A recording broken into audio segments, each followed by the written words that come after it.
when we start to pull in a little bit more moisture across the southwestern part of the country on into the Four Corners region.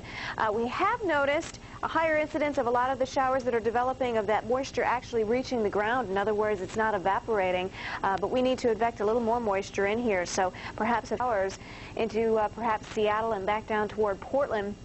A weak little system trying to pull its way on in. Strikes, and these are the cloud to ground lightning strikes, and this kind of presses us up and down the west. 62 in Seattle for a high, a comfortable 69 around San Diego, and in between, very nice too, 70 around the Presidio, around San Francisco. Showers and thunderstorms well off to the east, fairly quiet in the west until our little weak trough pulls on in and supplies you maybe with a few raindrops in the Pacific Northwest for your Sunday. Right now it's 58 in Seattle, 67 around Portland, cooling to the mid-50s in San Francisco, but still very, very warm here in the valleys from Merced and Fresno right on up towards Sacramento and Red Bluff. Still talking about temperatures up into the 80s at this hour. 65 in San Diego. Head out to Palm Springs. Earth has better weather. Thanks for joining us. I'm Sharon Resultan alongside Gene Rubin this hour. We're going to take a look at the next 5 days in just a moment. First, we want to reflect back on the past week's weather. Here's Weather Rewind.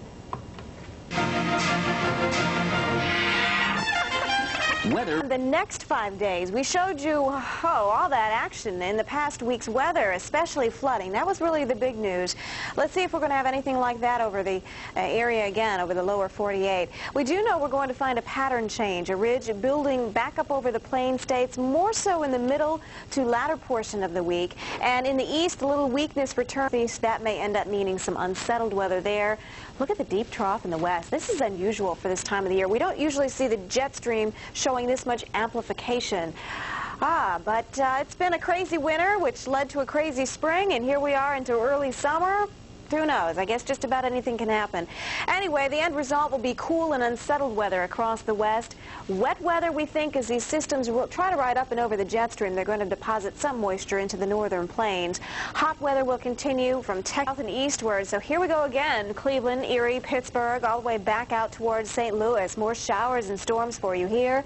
That continues to head on southward for Tuesday. And we carve out a drier area here for the Great Lakes in the northeast by midweek.